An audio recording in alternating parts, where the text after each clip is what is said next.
Broadcasting live from the Rainbow Road, maybe on the plain of Avishkar. This is Tap Tap Concede. Welcome, everybody, to Tap Tap Concede. My name is Graham. Joining me is Nelson. Woohoo! And Cameron. And today, we're looking forward to 2025. New year, same card game. Looking forward to 2025 in Magic. Yes. Looking forward to 2025 is... We are, looking forward... as in, we are looking at the future, not necessarily in a positive, anticipatory kind of way. Yeah, we are staring down the barrel of 2025 for you. Yeah, recording at the time of filming in the gray bleakness of 2025. Already here. Yeah. But before we do that, I want to remind everyone that the show is brought to you by Card Kingdom. Please check out cardkingdom.com/LRR.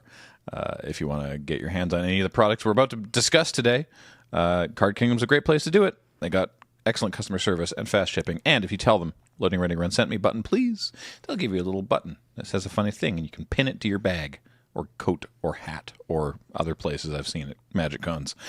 And, of course, this show and everything we do is brought to you by you and your kind support of our Patreon at patreon.com/loadingreadyrun. You did this. Thank you. A reminder also that if you want to buy anything from Dragon Shield, you should use the code LRRMTG5 to get yourself a 5% discount on anything on the Dragon Shield store. And if you want to buy Dragon Shield stuff from us, you can do that at our store, which is store.loadingreadyrun.com. And the last thing I'm going to mention is that very exciting. This is the first thing that we've recorded because we're recording this on January 2nd. Day 2. And we just yesterday crossed 100,000 subscribers on the LRRMTG channel. You did this. Thank you all so much. I'm going to go and order our plaque. And then, finally, we can start telling you how we really feel. Nice. Yeah. You can't take it back now. Yeah, once we get the plaque, then we can really tank this. We've had our Canadian gloves on for so long, but now they're coming off. These 100,000 subs are going straight to our head. Yeah. Yep. 2025 is the year LRR gets canceled. I mean, yeah. I mean, Battle for Zendikar block based, actually. World. Sorry. Oath of the Gatewatch actually is my favorite set. That hasn't been a secret. I liked all the little guys that ate your deck. Yeah, processing. They haven't brought that back. I'm like going through cards for Highlander. Sometimes I'm like, oh yeah, processors. This Blight Herder would really fit into this Green Eldrazi Highlander deck if only I could reliably process. I thought the Dimir Eldrazi were kind of sweet. Yeah. Okay. What were you saying, James? Oh, I was going to say, unfortunately, if we did go negative on this channel, I would be willing to bet good money that we'll hit 1 million in the same amount of time it took us to hit 100,000.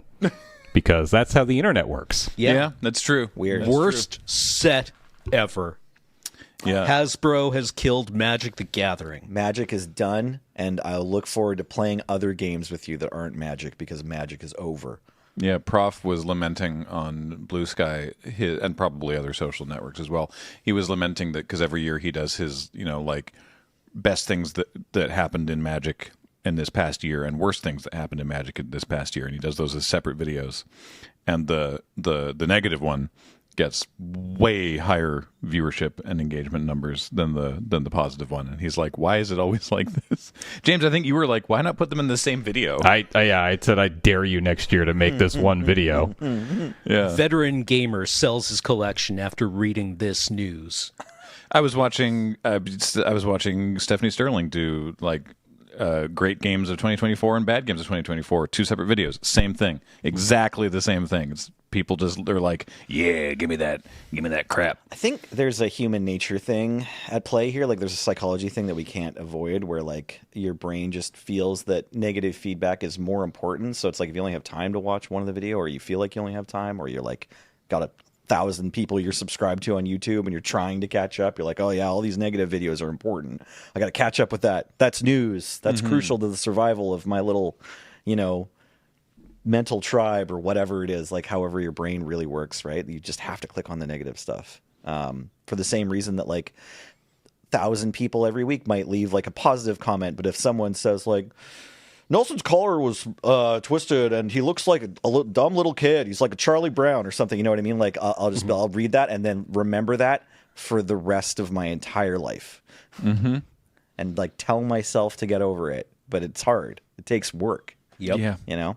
So Oh, well. R.I.P. Magic, I guess. Yeah. Yeah. Yeah. very- Psychic Frog killed the format. Which format, you ask? Yes. What do you got? Correct. Very What do unlikely. you feel like fighting about? Foundations draft. Yeah. Yeah. Very unlikely that we'll be changing our tone. But regardless, thank you very much on helping us cross 100,000. That's a huge milestone for this channel, and we really appreciate it. So I never suspected my polluted brain would reach this many people. Thank you, Internet. yeah. So 2025, I believe they've announced everything. At least we believe. Oh yeah, right. That was my joke. I prepared one. It is day 2 and halfway through day 2 of 2025 already, and they haven't announced any new sets they're going to drop in 2025.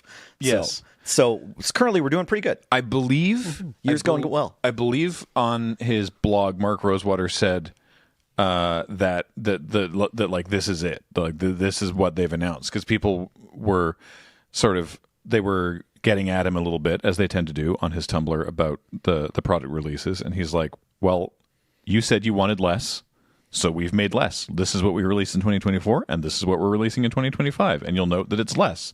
Now, some people were like, yeah, but like Assassin's Creed, is that like a release? Is that like the same? Because this is more standard sets, but it's fewer overall things, and so people were objecting in the ways that they do on the internet, but it hypothetically is fewer stuff, less stuff. That's great for me. If they wanted to up the set count to 400 or 500 cards or whatever, but then only give us 4 of them, I feel like my brain would love that. I would have a much easier time slowly processing a huge bunch of cards and having more than 6 weeks before the next huge bunch of cards came out to kind of digest all of it. So, all right. Yeah. I'm cautiously optimistic. Well, as I said, we're recording this on January 2nd. You're seeing this at earliest on January 6th. And nothing is going to happen over the weekend. Okay? I think... Or on Friday. We as a community are not doing Friday drops. No. Didn't you guys used to work in tech? I think we're safe this time, because Wizards, which I love this for them, truly. They're, as a company, they're very strict about they have 2 weeks off in at the end of the year, and they've just gotten back to the office today. So I'm fairly confident about that we should be okay. But the first thing we're going to talk about is Innistrad Remastered, and we've basically not seen any spoilers for that, and I predict that those are going to start probably on the Monday that this episode goes out. I don't think there'll be anything between now and then. Don't quote me on that, because who knows. But anyway, that's the first thing we're talking about. January 24th is Innistrad Remastered. As we said in the year-end episodes when we were discussing Dominaria Remastered, these sets are weird because, like, we do a stream of them and then forget they exist. Yeah. Ravnica Remastered came out last year, right? It was Ravnica. Yeah, Dominaria Remastered was the year before. I think, yeah. Right. Yeah, but I mean, we're probably all going to really like that stream. Yeah. We're going to do a Friday Night Paper Fight. And how do most people interact with these? These podcasts, you mean? No. These I assume these they're January largely remastered reprint sets. But like, Yeah. when was the last time Man, we are living in an era of Magic where Snapcaster Mage is just not good enough. Yeah, that doesn't really... It's like if someone posts a winning Modern deck list with it, the community goes wild, right? Like, it's so rare that it does anything in Modern, which is sort of like, back in the day, it was a staple, right? Yep. And, has always been super niche in Legacy. I mean, Commander players have access to Snapcaster Mage, and Canadian Howler decks do still play Snapcaster Mage. Oh, really? Sometimes. No kidding. Not all of them. Not all of them. No, it's not like a blue staple. Like if you're Right. you can. Lots and lots of decks are like too fast for Snapcaster Mage, but Snapcaster Mage does sometimes show up. It's still occasionally there. Wow. What about V-Clique? When was the last time somebody sleeved up Vendilion Clique? I mean, for Canadian Highlander, I do still regularly. I don't know if it's good, like good, if it has good. mass appeal. Brazen Borrower is more important. Yeah. And there's only so many spots, obviously, but I still play Vanilla Click sometimes. Okay. The legendary thing is tough. Right. Yeah. Every deck, like 10 years ago when I would tell people like, yeah, put Caracas in your red decks or whatever. Like, it's not that every deck plays Caracas, but certainly like Caracas has found like a really big presence. Partly just because most decks, like very many decks are 3-color, and so just like one of them could be white, and then your Caracas is gas. Fair. Yeah. Do we have any thoughts on Innistrad Remastered? Let's talk about Canadian Highlander. No, that was great. The visual, if you're not watching on video, was great because like Graham just looking at us and said like, dude, like. That wasn't what I was trying to do. Sorry, I was squinting because I think one of the lights is freaking out. So I want to guess that our experience with remastered sets versus like the sort of average or median or whatever Magic player experience with these sets is like one more draft than most people do, right? Like I think for these sets, realistically, what's happening is that like there will be a like old border.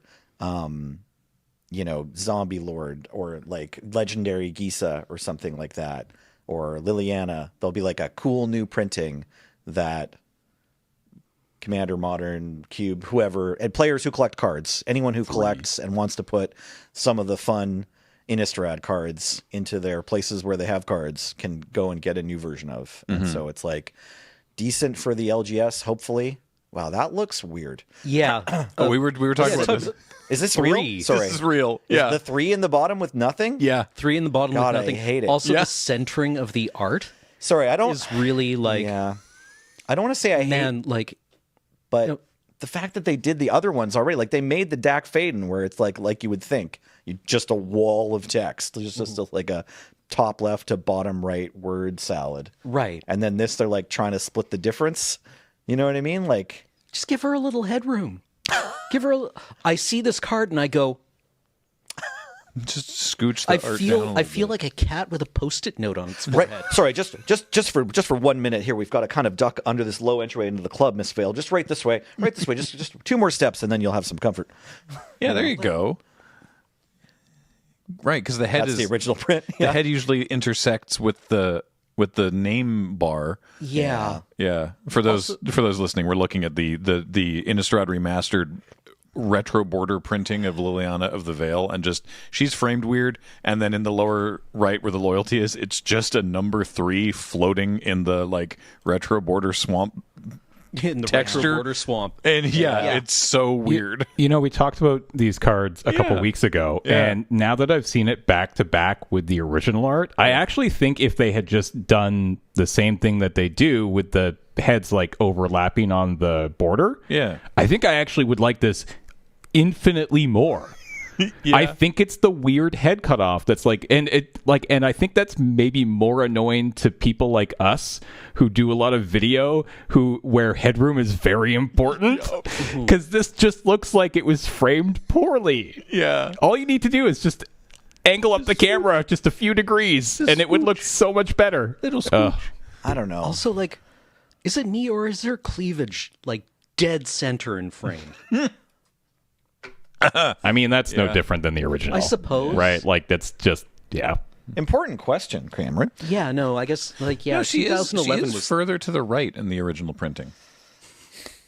You're right. All right, Yeah. so I had to go check. I looked up Okay. Drudge Skeletons. Oh, yeah. And like the power and toughness on beta cards are just like chilling in Just the bottom floating right. down there, yeah. The thing is, they've got each other. Yeah. yeah. This is just a 3. And This that is just a forward 3, slash. a It's like context- all they have is the forward slash, but still a forward slash and another number is like about as visually kind of centering. I don't know what the word is. Like makes me feel like it's a place as a like frame. What like if there some was sort just of like frame. this like Planeswalker logo :3 like something, like you know? anything? Just give that 3 a blanket. Give that 3 a little hat or a scarf. Yeah. It's not okay. That 3 is cold. I think I said this when we initially looked at this card, but this really feels like there were 16 hours of meetings around what this card would look like, and everyone came out of those meetings angry. I wouldn't be surprised. Yeah, actually. I think did I say this before that like it's either that or it's just like they were like this is up to one person and that one person did it and everyone else was like, okay, I guess that's what we're doing. Yeah. It's like, no, we trust you, Dave. Just go ahead and do whatever you think looks right. And Dave is like, I don't do this job. Okay. All 6 Nobody's Daves at WotC listening to this podcast. I love that we used to be on first name basis with at least 3 people named Dave who I don't think work there anymore. Oh, okay. Wow. Fair enough, yeah. It's very I could think fun. of one Dave immediately, and I'm like, no, maybe he'll. Yeah. It's like that one Fallout vault in there. Right. Dave. Is that Gary's? It's Dave's and Mark's. Okay. Is everyone is all the that's most of the people at WotC is Dave's and Mark's. Right. Yeah, this was either a 16-hour brawl in meetings or one guy who nobody replied to their emails. Right. And so he's like, well, okay, well, nobody gave me any I feedback followed on protocol. This, so Yeah, I guess this is it. Yeah, no, Yeah. 3. No, fair enough. 3. There you go. There's a 3 on it. I don't know what it means. You figure it out. So Innistrad Remastered, I think will be fun. I think we'll have an entertaining draft of it. I don't know why these sets keep happening. It's because there's so little push behind them, and I guess that maybe we get like most LGSs draft them a couple times in like the week, 2 weeks. In early January or I'm gonna guess late January. Almost all LGSs have one draft event sign up on the release day. Yeah. Maybe there's some that like love these and they have a community they're drafting them week after week. But for YJ, I would say it's going to be like, yeah, there's a draft sign up on the day of release. If you want to buy this product and then either draft it with your friends in the store and you want help finding those friends, but you're going to keep all the cards or whatever, and we're drafting your box, or everybody wants to buy a draft entry, and then you keep what you draft and get to play with your deck one time. All right. I'm going to guess that's the common thing. And for most people, it'll just be like, no, I just want to buy a box or singles or both. Probably. Next, February 14th, Valentine's Day. Ether Drift is for lovers. It's Ether Drift. This is the so-called Death Race set that apparently they've been wanting to do something like this for ages, and then once the Omen Paths happened, someone, I guess, was like, finally. And so it's a death race, a cannonball run kind of thing across 3 planes. We know of Amonkhet and Avishkar. Man, poor Amonkhet. Just getting run through. Yeah, it's like, they're still like, their one city has been annihilated. They're wandering through the desert following, what's her name? The Red God. Yeah. Hazaret? Hazaret. Yeah. Right. And all of a sudden, like, 12 McLarens just, like, do donuts past them as they're like, do you have any water? No? Okay. And, like, it's just Only like gasoline. Yeah, it's just like one of those episodes of Top Gear where Clarkson goes through some kind of, like, impoverished nation. Yeah. Just like we bought a house to drive through. Yeah. I love this. I love this concept, by the way. I think this is hilarious. This sounds fun, yeah. The third plane, by the way, is an existing location that has not been featured as a premiere set before, according to Wizard. Oh, so there might be death racing through Muruganda or something like that, or yeah. the Chandelar. the little place where everything's small. Segovia. My God. Segovia. Segovia. Yeah. Could you imagine the kind of ecological damage you could do to Segovia with a Humvee? Right. Yeah, this set is gonna cause the extinction of thousands of species across the multiverse. Yeah, Right? amazing. Do you remember those sport utility ads from the mid 2000s where it's like you can do anything in your Right. vehicle, including going across the tundra, and it's like that topsoil took thousands of years to develop. Right. I don't know what.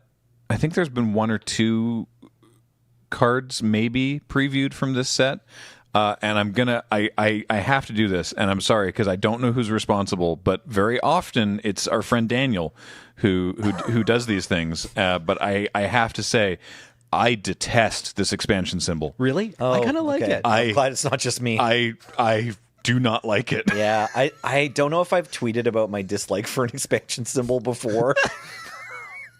Yeah, I couldn't help it. I saw these previews. I was like, okay, I gotta get it off my chest. it's it's a little checkered flag. Which I mean, on the one hand, I Sorry, also Daniel. find like a little too like a little too anachronistic to like our world, I guess. But also just, I don't know, there's something just visually about it that I don't like it. But you're chill with it, Cam? Yeah, no, I read it. I think it's visually clear as to what it is. I've actually found the set symbols in the last several years Harder to parse from harder one to the parse. I think it's actually the commander sets other? Oh, yeah. that have made it, like, overwhelming. I don't know what any of those mean except the one that's just a shield. Yeah. They all are some shape, and I'm like, okay, cool. I get how this relates to the expansion symbol for the set somehow because Yeah. I was told that. What I've sort of narrowed in on is if I almost recognize the expansion symbol, but it looks wrong, then I can pin it down, right? It's like, oh, this is a cowboy hat, but it's wrong in some way. Oh, these must be the Commander Thunder Junction. Right, that makes sense. You know, or like Bloomborough is like, this is like a flower, but it's like messed up. This is not right.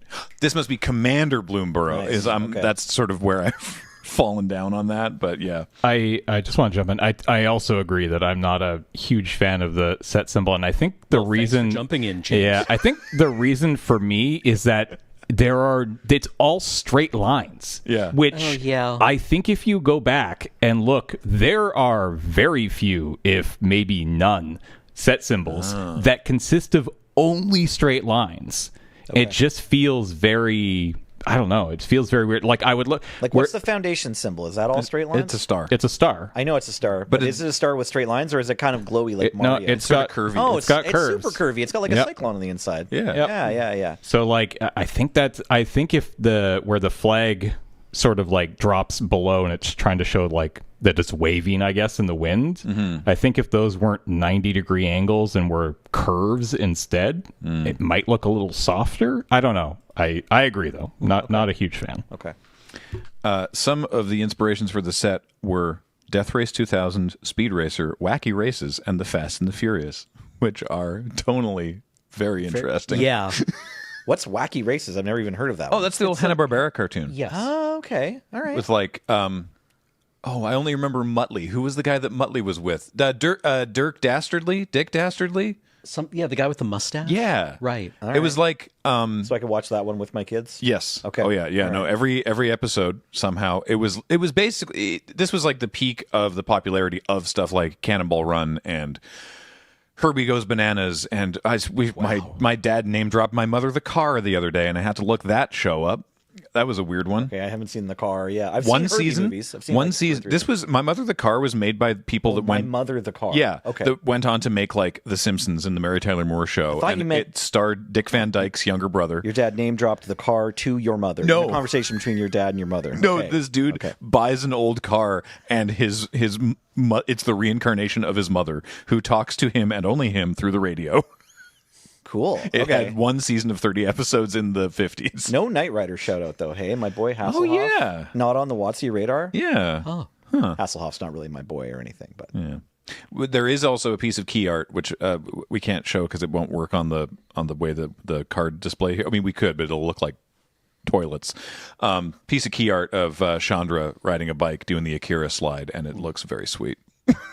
when you get to hold that art in your hand, it won't look like toilets. To be clear. Yes. Yeah, no. The art looks great. If we try to show it to you in the card reader thing on our podcast overlay, it will not, because it's the wrong aspect ratio. When I saw that art, I couldn't decide whether to, immediately have the nerd that hates it reaction of like, but they already gave us a canonical Akira slide in Kamigawa where like it probably was supposed to be. And then I immediately afterwards like, but wait, that was 2 years ago. We didn't even get an Akira slide last year. Maybe we should be pushing for one Akira slide every year. I feel like the Akira slide. Well, I know that the Akira slide. Don't worry, if you don't like this Akira slide, there will be another Akira slide occurring in about 90 seconds, featuring another beloved character from some non-Akira property. Oh, I'm wondering why it took us so long to get our first Akira slide back in 2022 or whatever, right? Yeah, Like, do we have a Master Chief Akira slide yet? yo, I just realized I read further down the article, and I'm actually behind on the information. We know the third plane. It's literally your first guess. It's Muruganda. Oh, maybe I read that earlier. which Yeah, one's so Muruganda? Muruganda, we know from the card Muruganda Petroglyphs from Future Sight. 3 and a green for an enchantment. Creatures with no abilities get +2/+2. Oh yeah. And then I think there is one or two other cards. Maybe there's a card from March's Machine that's a creature from Muruganda, but it's like I'm gonna look it up. It's I think it has a vaguely Ikoria vibe. Like it's a place of beasts. Like there are Imperiosaur. There's a plane chase card called Feeding Grounds. okay. It's inhabited by dinosaurs, oozes, and other prehistoric beings. We don't know a lot about it. Okay, There was a battle. There was invasion of Muruganda, and the Phyrexians got absolutely dismantled because the dinosaurs are just like, no. So we're absolutely getting a green combat trick called Must Go Faster, right? I hope so. I mean, we already had the Jurassic Park secret lair. We did. So I mean, this one they mentioned it specifically, but like Speed Racer probably. That's a safe bet, I would imagine. Maybe literally Wacky Races. Could you imagine hitting an ooze at 160 miles an hour? So many tiny oozes all of a sudden. Yeah. Or either that or your car just slides smoothly into it and dissolves. Right, I forgot. I was in the middle of explaining Wacky Races. Basically, there's a cast of characters. There are 2 to a car, and every episode is just a different race on this circuit. And the bad guy always tries to set traps and stuff, and then different people win. And there's a car that's 2 cavemen. There's a car that's. I swear I've never actually seen any single episode of Wacky Races. This is all just through weird osmosis of. It was on pop the background culture. Of someone's house, or or this would be in this is in it probably. Did this ever show up in Harvey Birdman? Surely they must have used these guys in one episode of Harvey Birdman. Anyway, all right. So probably that. So thoughts about venturing into the Death Race set? Is there anything that you're really I like hoping it for? Do you think you're going to like drafting it? I don't know. Knowing nothing about it, all the sets recently have been pretty good draft experiences. Yeah, so that's I'm true. confident that whatever design philosophy they are using will continue to make entertaining draft sets. I also encourage them to be weird. Sure. I don't know if I need another we're going back to Dominaria and there's swords and shields and then there's there will be knights and wizards and clerics and I'm yeah, I guess. But sure, use the game to do weird stuff. I would prefer to see wizards flex a little creative muscle. Yeah, capital W, Wizards of the Coast, you mean? Yeah, that. Just I don't give me something different. I want to see something different. It's been 30 years. For sure. Be weird. Yeah, I mean, vehicles, I think, are probably on the docket. I don't know if they've shown us any yet, but you got to assume there's vehicles, and I think they let us know there'll be energy, and so was one of the cards that James showed off? Oh yeah, there's great. Earth Rumbler, but was there a new? There was a new Gear Hulk. New Gear Hulk. Yeah, there's a new Gear Yeah, Hulk. can we as go well. through these spoilers? I haven't even seen it. Let's take a look at the. Sure. Yeah, so we got Bright Glass Gear Hulk. They're now in 2 colors. This one's green, white for a 4/4 artifact construct. It's got First Strike and Trample, and when this creature enters, you may search your library for up to 2 artifact, creature, and/or enchantment cards with mana value 1 or less. Reveal them, put them into your hand, and then shuffle. That seems like something you might be discussing on a future episode of North 100. Quite possibly, yeah. Ranger Vios hasn't seen any play in the format for a while. Well, not any play. It's a small amount, but the Ranger Captain at 3 mana still sees plenty of play. And this is an artifact itself, so in terms of enabling Tolarian Academy, it could maybe be in the conversation. The mana cost is pretty weird. It's a neat card, though. The fact that you can get artifacts or creatures or enchantments is kind of exciting. Mm-hmm. So maybe some sort of... I'm not sure. Yeah, possibly in a Sarah Sanctuary deck as well. And then the Earth Rumbler was an uncommon vehicle, I believe. Yeah, 4 and a green for a 7/6. Vigilance, Trample, crew of 3. And you can exile an artifact or creature from your graveyard to make the vehicle become a creature until end of turn. So alternate ways to crew it are always interesting and useful. And this is a kind of a scary one because it seems pretty easy to enable. Mm-hmm. But it's it's still a 5 mana vehicle. So vigilance and Trample though. Who is the Brood? I thought for a moment it was like, that's Golgari, the Golgari brute. No, they're the swarm. Oh, Maybe yeah. they're from Muruganda. Maybe Yeah, maybe it's this is the insects Muruganda or team. something. Yeah. Or some sort of animals. This card's kind of exciting. It's 5 mana, so it's not going to see constructed play, I don't think. But in terms of your limited blowouts, if you can pair this with a sweeper, like it's like an indestructible creature, right? In that you can play a Wrath of God, and then you can exile one of the creatures of yours that just died in the attack for 7. It's kind of sweet. Yeah, that'll end games. Yeah. But then you got to get a sweeper in your limited deck. Also, I like having Vigilance there, Sure. so it can also block. Yeah, absolutely. And Duretti is here. Duretti, Rocketeer Engineer, 4 and a red for a star 5. Duretti's power is equal to the greatest mana value among artifacts you control. So Duretti is among the desparked, we assume here. Whenever Duretti enters or attacks, choose target artifact card in your graveyard. You may sacrifice an artifact. If you do, return the chosen card to the battlefield. I don't recognize Duretti. I think it's mostly just because he's not smiling here. Looks extremely Star Wars coded, like he's fixing up pod racers, but that's the vibe. Also, I like in the art that the previous depictions of Duretti, like he's in some sort of wheelchair device, but all his other wheelchair devices look more fun. Yeah. And so whenever I'd looked at Duretti before this card, I didn't notice that he's disabled because I'm just like, oh yeah, he's in some cool machine. Like I would definitely ride that if I had it. Whereas this one, I'm like, okay, that does look like a dope wheelchair, but he's definitely in that because he needs to be.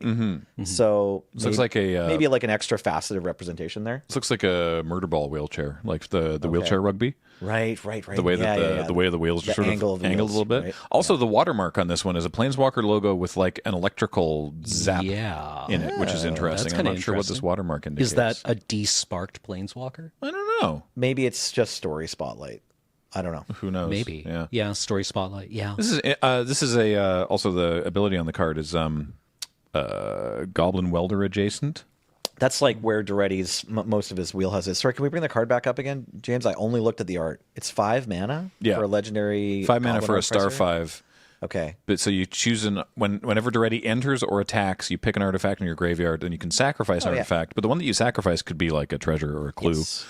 and then you get to just reanimate the artifact from your graveyard. Yeah, you may sacrifice your Lotus Petal and get back a Wormcoil Engine with this ability. Yeah, it's pretty much exactly what Goblin Welder does. Only Duretti does it while attacking, and he gets to have power equal to the greatest mana value among artifacts you control. So, pretty exciting stuff. Yeah. Again, 5 mana, so not super likely to show up in Canadian Highlander, but I mean, this feels like a commander card. yeah, absolutely. Yeah. And a fun one at that. So that's all we know about Ether Drift at the moment, but Like- looking forward to seeing some of that. Who are the mono red artifact commanders? Were you asking me? Yeah, I mean, I don't know, man. I don't know, because he seems like he would fill that niche quite well. Yeah, I mean, original Duretti, I think, is a really solid one. Is a Planeswalker, so you get to play a Planeswalker as your commander. Right, because the original Duretti is the one that is like specifically you may play this Planeswalker as your commander, right? Yeah, and then I think Felden Godo, Felden. I think Godo has had some. as like an equipment commander. Yeah, exactly. Like has had some play in the past as like a popular commander choice. Okay. Yeah. End of February, or closer to the end of February, is MagicCon Chicago. Look for more information on whomst among us you can expect to see there when we can announce that. Yeah. Yeah. Just assume that if there's a MagicCon, we're going to be there. Yeah. And unless we say otherwise, continue to assume that, and we'll announce who exactly as soon as we can. We can say, because the tickets have already gone out, that we don't have a Chaos event. Correct. At Chicago. We're sorry about that. Obviously, we wanted to. It was not. I don't think it was anyone's decision to not have a Chaos event. It was more of a lack of movement on the part of some party, not us. Chaos event will be returning at future MagicCons, but not Chicago. April. We're jumping all the way to April. We're gonna at some point in quarter one, there's a secret layer of SpongeBob SquarePants.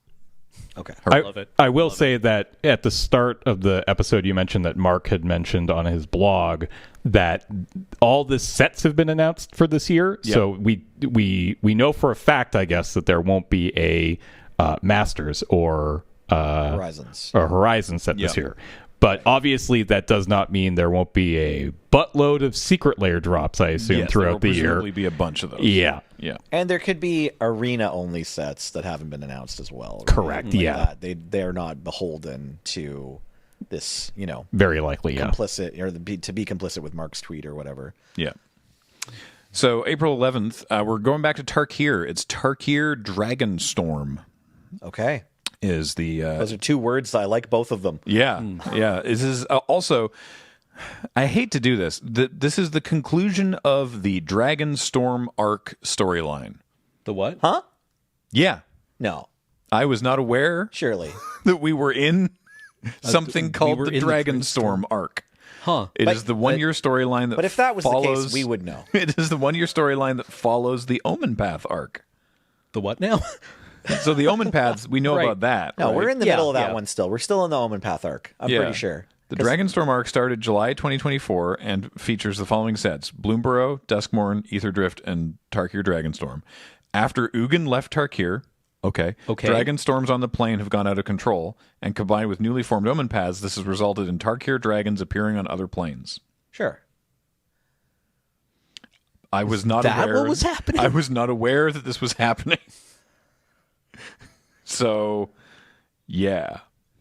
It's interesting. The first sentence you're reading, I assume you're reading the fandom wiki. So the Dragonstorm arc is the 1 year storyline that follows the Omen Path arc.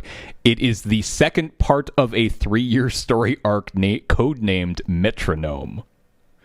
Okay, because now that I know Bloomburrow's in it, there was that the dragon. the dragon, the 4-winged. Right. Oh, Right, yeah. which is a what's her name brood dragon, I guess. I was like, oh, that's kind of interesting. Colagon. Yeah. Right? I think that's Okay. Colagon.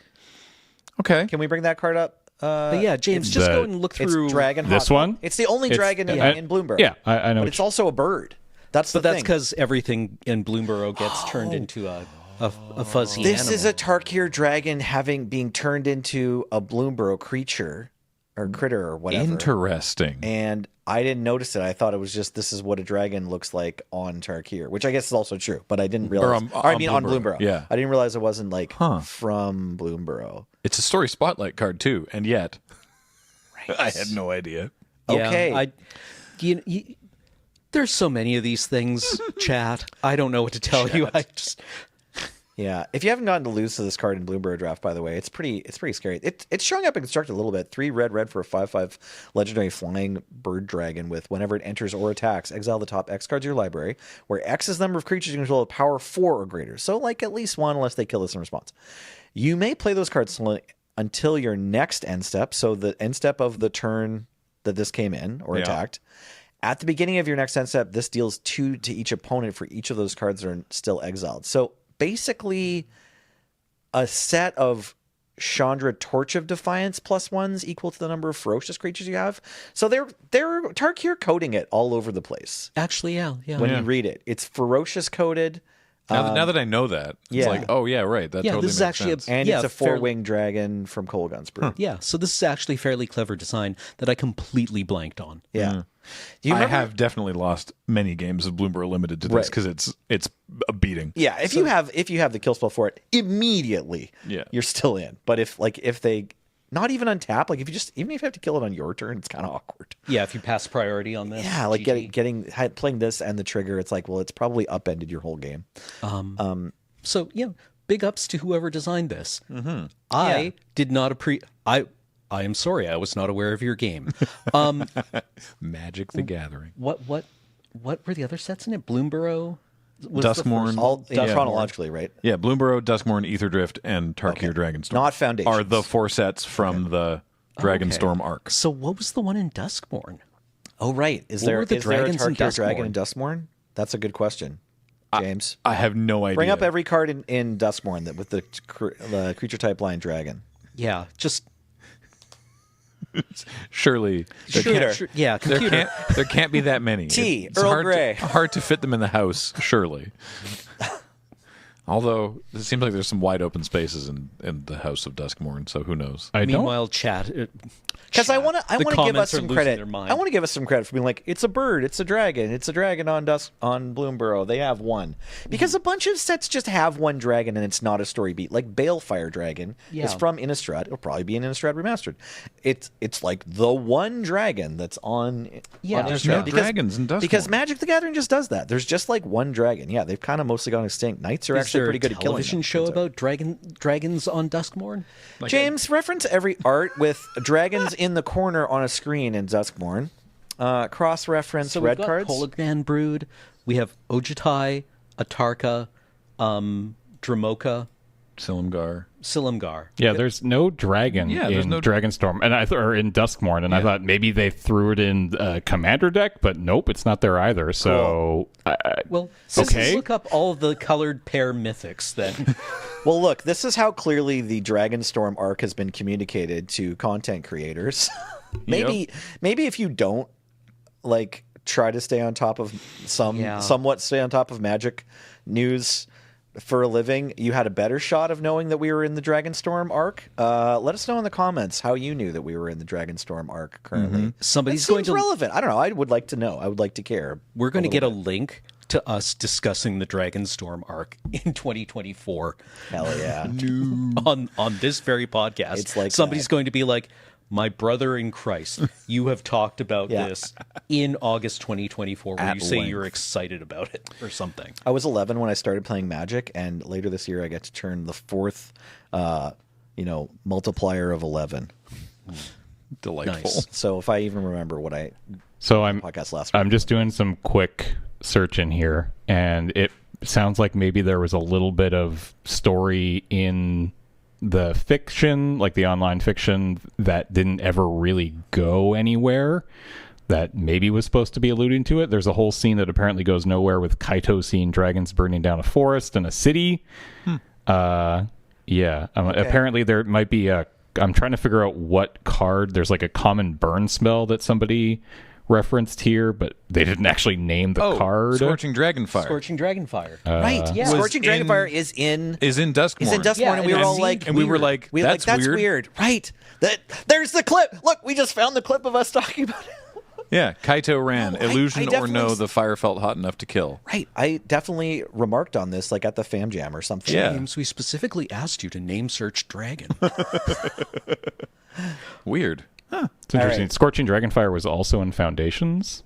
Oh, but I have no idea what part of Foundations this is from. The set number is 545. It might be Jumpstart. Who the hell Could knows? be anywhere. It could be Foundations. It wasn't Jumpstart 2022. I don't know. Who knows? No, I remember seeing this card and just thinking, okay, I guess they just grabbed this and didn't code it with a new name because they don't want too many of the same card. Like sometimes they choose to make a repeatable effect or a recurring effect like Shock or Mind Rot or whatever, and they just give it like set's name, flavor, like it's Winter's Dragonfire instead or whatever. It says right there it's a story spotlight, and I guess that should have been a clue about why is Scorching Dragonfire a story spotlight card? But look, it's Kaito running away from a burn spell, so that's why you think it's the story spotlight. Kaito's in the foreground, and Kaito's and it's possibly an illusion. Right. This is also clever, and we should have seen this. Nice. Okay. I guess. I never noticed on Thraben Inspector or Manic Scribe that everything was just turning into Eldrazi until they told me in the next set.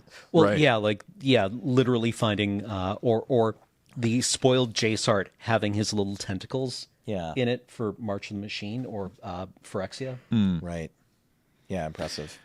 Okay, so you don't have to send us those clips anymore. Yeah. We figured it out on our own. Yeah, you can delete your own comments, Chad. Then No, leave them. We need them. yeah. In June 13th, this is the first UB set. It's Universes Beyond Final Fantasy. I think I'm in the bottom 10% of Magic players that, for how much they care about Final Fantasy. Magic players that care about Final Fantasy at all. I think I'm in the very bottom echelon, and I am amped for this. Yeah. I'm stoked. I'm very excited. Have we learned anything more about what this set will look like? No, they released some amazing art by Magali Villeneuve of Sephiroth and Cloud, Right. Oh, which was this looked the one where dope as hell. Yeah, okay. But that's about it. I still want them. I would love for the mainline set to be like numbered Final Fantasy games, and then for the Commander set to be Final Fantasy 14. That would be very funny. They've said it is mainline games only. Oh, So okay. no tactics, Okay. no Crystal Chronicles, no Nothing from my Game Boy favorite Final Fantasy Adventure unfortunately or Final not. Fantasy Legend. It's I'm just confirming that. Those weren't even Final Fantasy games; they were just rebrands for the American audience. I don't even know where it comes down on the sequels, like if 10.2 or 13.2 or 13.3 are part of it, like if whether they count that or not. Right. It's Final Fantasy 11, a mainline game. Yeah, so like Dissidia and Strangers in Paradise, those are not going to be in it. Yeah, I'm not entirely sure what's going to happen. We're in not the sure set. what Final Fantasy 14 is or is not. Yeah, I just want to see the artist who concepted Lulu from Final Fantasy X encountering artwork of Liliana and being like, "I see." more belts. Yeah, I'm very excited for this set. To be honest, So if I set the over-under at 30% of the set is Final Fantasy VII, do you take the over or do you take the under? It's kind of like the big one. I want to take the under. Okay. I mean, we also There's we no know Black Mage in Final Fantasy 7. We know right? we have Kefka poisoning the water supply. Okay. yeah, No Black Mage in Final Fantasy VII. We need Vivi. Yeah. Vivi's from Final Fantasy 9. yeah, Yeah, or I would also Or accept, 1 or 2, right? Yeah. I love the twins from Final Fantasy IV. Okay. There's so many games, is the thing. How many Sid cards are we going to get? Yeah, Seriously. Right, and If that's I why said the- I'm curious about it because like obviously 7 and a few others stand out well beyond some of the less popular mainline games, and I'm sure we'll get like a deep cut, like we'll get like a couple deep cuts from some of the games that are nowhere near as popular. But my assumption is a lot of these cards are going to come from the mainline games that are insanely popular. I think I got to go with under 30 because like I think 7 is going to have outsized representation compared to many of the other games, but there's just so many games, and like there's not as much from the first couple, right? Like Yeah. Fighter, like Yeah, there's just yeah, not yeah. as much in like 1 or 2. Yep. But there's a lot. Now I'm talking about the set because we don't know what we assume there's commander decks, and we don't know what those are going to be, and it's entirely possible that like one of those is like entirely like the commander deck is like Avalanche or Sure. something. Yeah. Then that throws the numbers off, but I don't know. I assume we're going to get Edgar's auto crossbow as a piece of equipment. That's exciting. You want to talk about boomer magic? Just, we're importing cards from entirely other properties Let me suplex a that train. existed before you were born. We gotta have some sort of thing that destroys vehicles. Yeah, Like fight card. the fight card that destroys vehicles or something gets like it's just a normal fight card. Yeah, it's a fight card, but it's also naturalized. Yes, exactly. Yeah, something for suplexing a train, please. Right. The set's well through development at this point, but this is my demand. And then many, many large women. Yes, that is also a thing. End of June is MagicCon Vegas. End of June. End of June Vegas in June. in I Vegas. guess convention space was pretty cheap in June. Yeah, like I love these conventions. February in Chicago, Cold. Vegas in summer, Hot. Atlanta in fall. Tornado. No, hurricanes. Yeah, you are hurricanes. right. Yeah. Meant to go hurricanes. Join a 60-foot tall wave of water heading back out to sea at MagicCon Atlanta. After which, August. I can't believe we're jumping from June to August. James, if we could get the Vegas hotel that To- allows us to stay inside the whole time while we go to the convention. To be fair, we're jumping from June 13th to August 1st. Well, usually they really ram the summers full of stuff, so that's why. Well, I mean, this is the It's one. like 45 days without This is the one nice thing about this set release this year is that we get just a new set every 2 months, basically. Right. So I want to talk just a little bit more about Final Fantasy's release and the fact that it'll be illegal in standard, because that was news, pretty recent news. Right. Like since MagicCon Vegas, they came out with it at one of the conventions or whatever. They let you know that like, hey, UB going forward is going to be in standard. Right. Whenever they said that, that was new from when they had originally announced the FF draftable set. Yep. I think they had promised it would be modern legal or something like that, but they didn't let us know it was going to be in standard. Yeah. And so I wonder if there's a whole set that was supposed to be on the dock for next year that just got shelved, or if it's like been redistributed or whatever, because like obviously this release schedule of main sets is toned down from 2024's, and I'm in favor. You know, among the people who said like give us less, I said it already, but yeah, I'm fine with that. I'm just curious whether there'll be like some awkward moments, or if there'll be a standard format that's either gets stale for too long and that's an issue, or if there'll be like you know, problem card from FF that's introduced in the standard that has to get banned immediately, right? Like we've seen plenty of that in the previous years. So answers to, I think, two different parts of those. One was that originally the Return to Lorwyn set was scheduled for 2025. Okay. And that got bumped for unknown UB. Coming up. We're going to talk about it. But now that you're saying that, I'm recalling that the Final Fantasy set was delayed.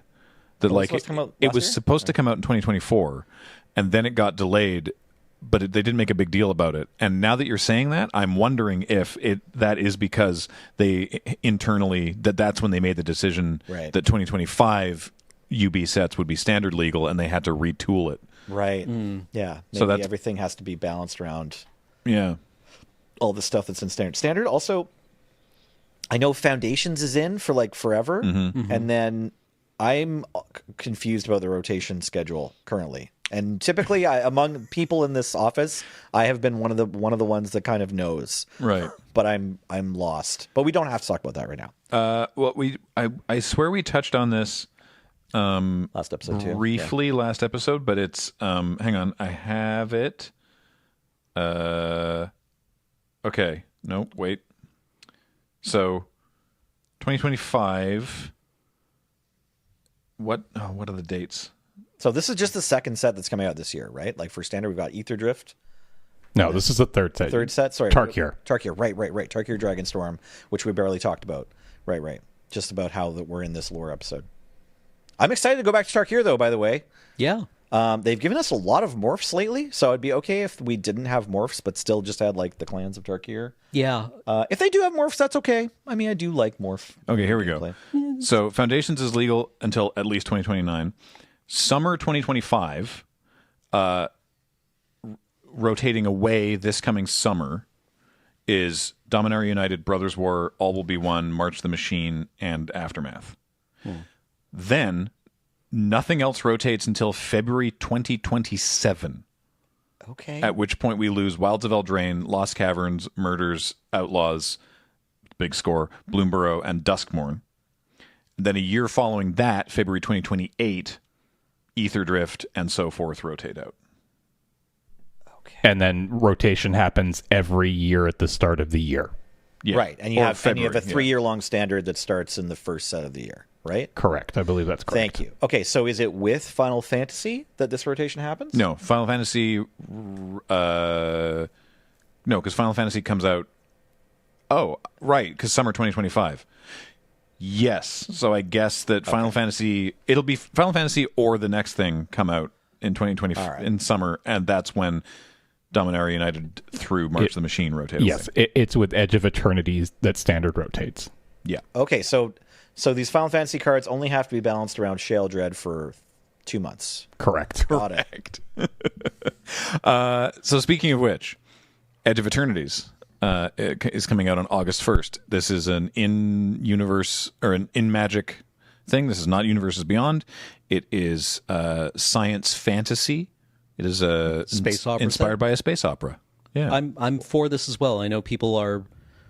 Well, I know Ben Wheeler did not like this one, but I don't know. I'm kind of for it. Does Ben know where his towel is, though? I don't know. Good question. I like space opera. This Yeah, it should be cool. It introduces the Edge, a region outside the multiverse, bordering on the Blind Eternities. So like the weird fringes of Magic multiversal space, I guess. Yeah, sure. Like Magic Spelljammer. Sure. Oh cool. yeah, Yeah. yeah. Sweet. Yeah, no, I'm interested. Do we have a? It's the sorry, I'm looking at the So we've got the like I'm looking at the fandom wiki page, and it says the headliner, because they've introduced that there's like a headliner character for each set, for either if it's Chandra. The headliner for this set is Sothera, the Super Void. Oh, okay. No further explanation on who or what that is. okay. They're a character though, and their name is the Super Void. So I'm sure they're super normal, just an average The two-legged void above. entity from one of the planes, I bet. Same, really. Yeah. So we've got like the Cannonball Run set and Final Fantasy and Hitchhiker's Guide to the Galaxy set all kind of. And Dragonstorm. And that, well, the Dragonstorm is there for your swords and sorcery loving Yeah, folks, right? yeah. But it's like 3 out of 4 so far that we've met are doing different things. So hopefully Cameron will be pleased is where I'm going with this. Yeah, And, exactly. yeah, I don't know. Dune has been fairly popular with the kids lately. What other like important space? I usually think of Hitchhiker's Guide. I don't know if that really Star counts. Wars is kind of like the classic space opera. Battlestar Galactica, I guess, is maybe a space opera. Like, is that more of a melodrama? I don't know. I don't know, actually. I suppose the original was kind of fairly space Sorry, opera. that's what I meant. Yeah, Yeah, right. The original, yeah. Sorry, the 2000s Battlestar Galactica is more popular. That's what people think of. I just watched the one from the, is it 70s? Yeah. Yeah. It's actually the 70s, Yeah. isn't it? Yeah. With What's Mo- that? Lorne Green. Yes. Muffet? Okay. What was that weird little weird dog thing. Yeah. Right. Oh, are we going to have an annoying kid with a weird animal? Almost We can assuredly. hope so, right? Yeah. We can only hope. Toby's back. Toby's in space. Maybe we'll Steve get some Friender? like leveled up servos. Ooh. Then we've had Eldrazi's Spawn and Eldrazi's Scion. Maybe we can get 2/2 servos. Yeah. Magic is over. It's broken. If they power creep servos, the game's busto. We need droids. Yeah. The children call out for droids. End of September, MagicCon Atlanta, which we mentioned. Never been to Atlanta. Get your gumboots. Yeah. Then we don't have firm dates for the rest of this yet, but we've got Q3 is going to be another UB set. It's Marvel's Spider-Man. Spider-Man.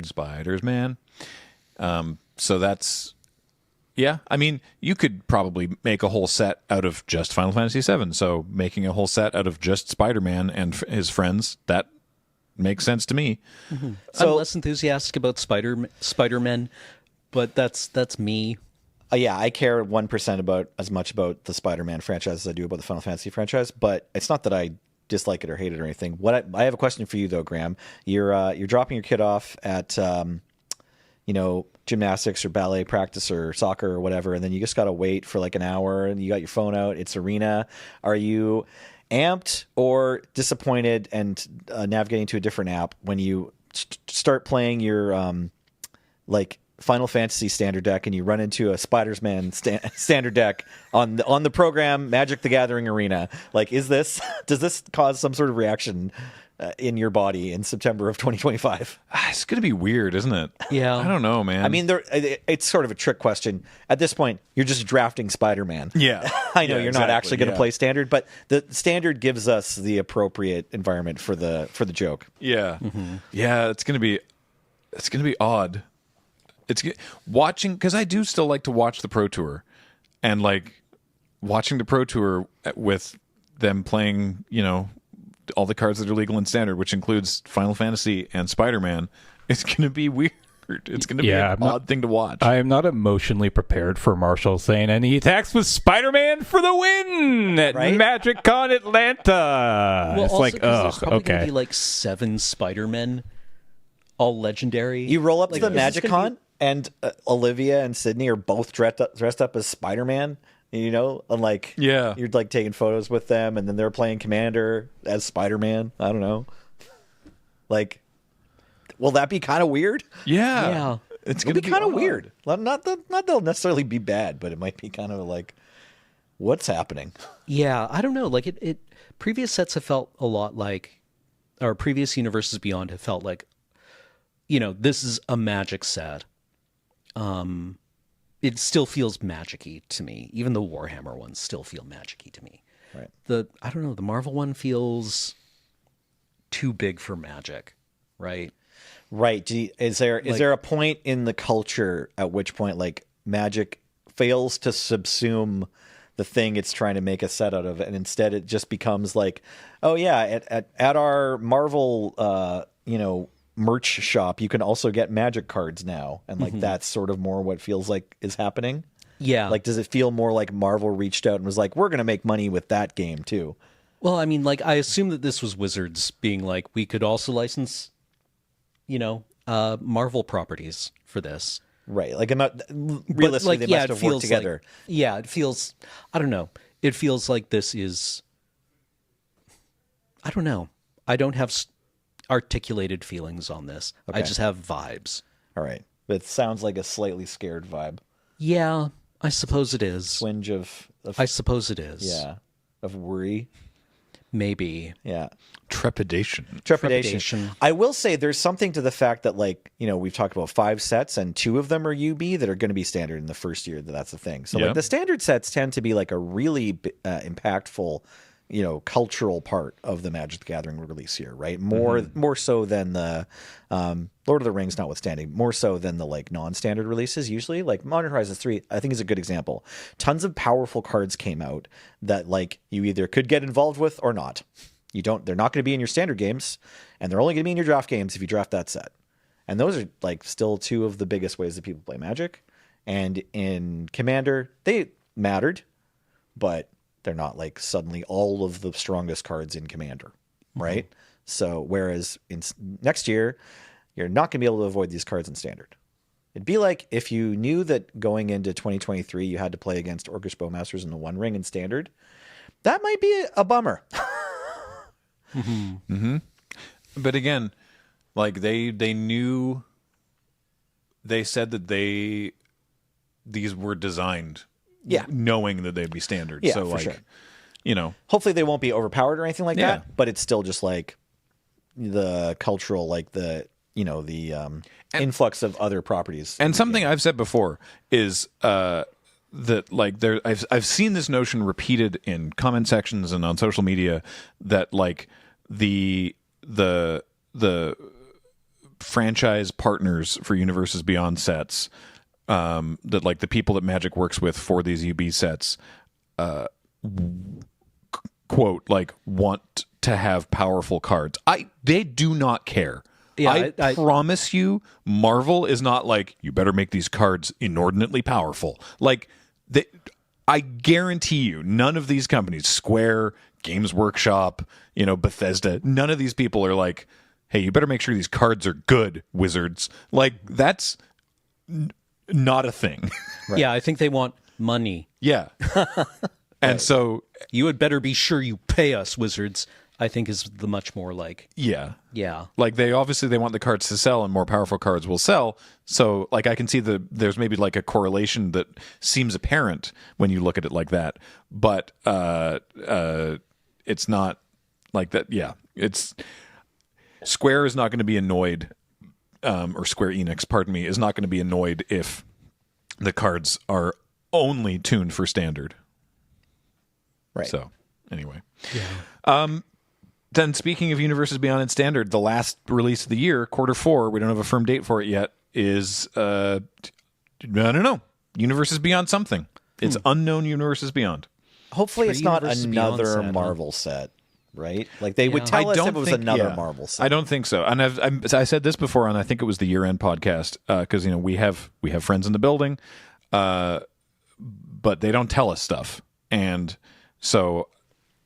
And if they did, we couldn't tell you. That's true. Sure. But I have spoken to people who worked on this set. They have not told me what it is. But all they have said is that they're very excited. They're like, we're really excited about it, and we think that the players will be really excited about it too. Universes Beyond Garfield. I'm like, nice. Okay, then I guess I'm looking forward to finding out what it is. It can't be Garfield because there's already a Death Race set. Right. Yeah. Yeah. The Garf Racers. Garf Kart can't come in 2025. No. 2026 maybe. Okay, so we're gonna get Star Wars. December Super Mario Brothers Magic cards. They can't Maybe. talk about it until like the week before it releases, I don't know. They got the toe in the door with Disney on Marvel. right? Yeah. Maybe it's And we were talking about Ariel's Revenge. like there is a Star Wars card game, but there's a Final Fantasy card game. It's been going for years. Yeah. And it still is in print, right? Like, so the fact that there's a pre-existing card game does not preclude a brand from also partnering with Wizards. So it could be Star Wars. Okay. Who knows? All right, but that's another whole standard set. Yeah. It's going to come out around when Foundations did last year. Yeah. Okay, so quick review again. We've got six big sets we were talking about. Ether Drift, we know a little bit about, tiny bit, and then Final Fantasy next. No, Dragonstorm. Yep. Final Fantasy. Yep.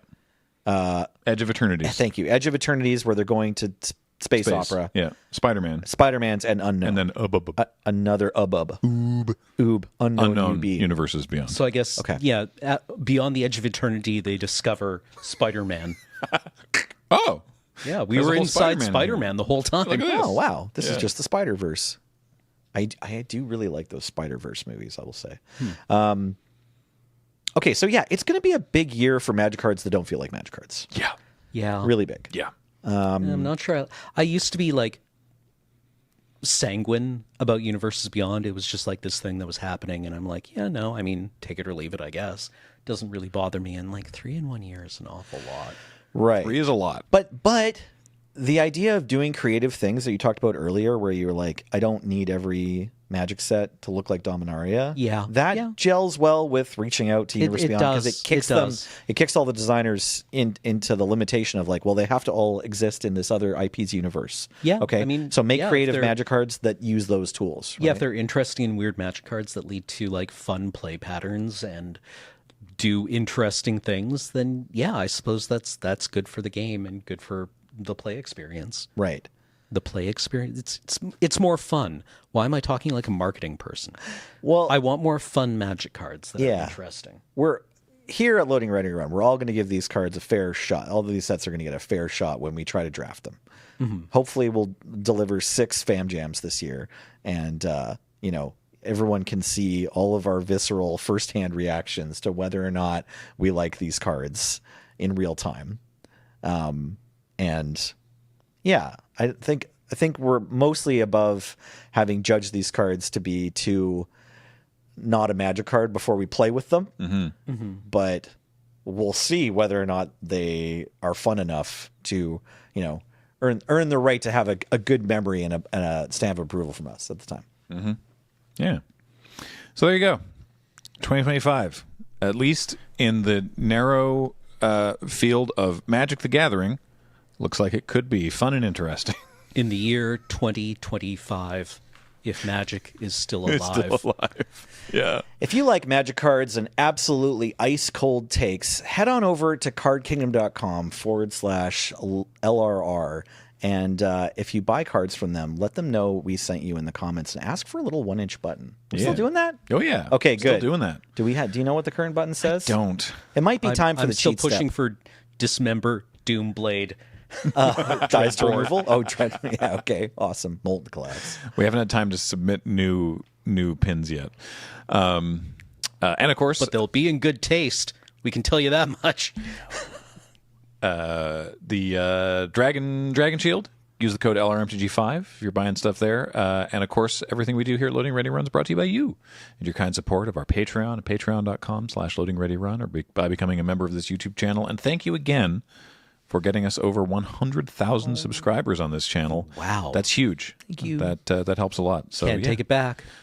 leave a like, leave a comment. It legitimately helps. Like, it's subscribing to the channel and leaving comments and likes and stuff. It helps the videos get seen by people that might not watch our stuff otherwise, and so it helps bring in new people. So all that helps. It's weird, but that's the internet, baby. Thank you for all your past comments on all of these videos. Yeah, appreciate it. It's your fault we got to 100K subscribers.